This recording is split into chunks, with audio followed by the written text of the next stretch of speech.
country that lost the most people in World War I wasn't Germany or England.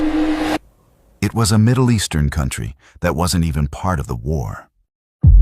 It's 1914.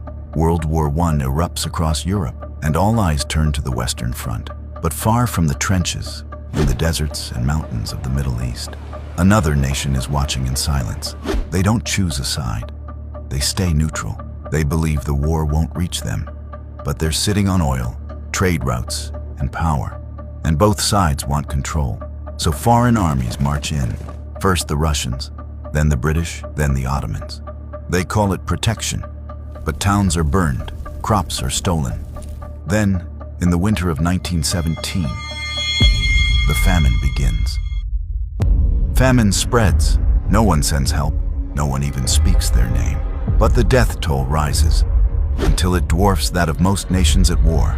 And the country that lost the most civilians in World War I was Iran, a so-called neutral power. And this is the reason why Freemasons do initiation rituals. They are not doing it for symbolism or tradition. They are doing it to create a specific psychic effect on the individual who is joining Freemasonry. Initiate is blindfolded at the center of the lodge, while all of the other higher degree Freemasons surround him. Higher degree Freemasons are intentionally focusing their willpower, intention, and thought all towards the center initiate.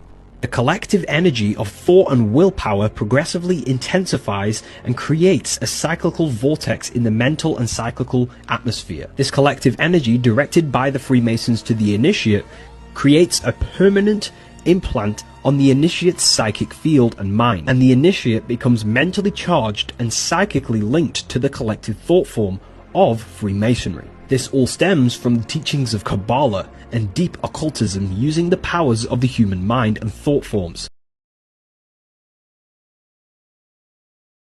I noticed something and I'm wondering why nobody talks about it. Why aren't people living 200 years? After everything he went through, after the loss, the suffering, the silence, after this, Job lived 140 years, not total laughter. That's what Job 42:16 says in the Bible. And according to many scholars, that places Job's total lifespan well over 200 years. What's striking is how it's presented. It's just stated. By all accounts, time was calculated the same.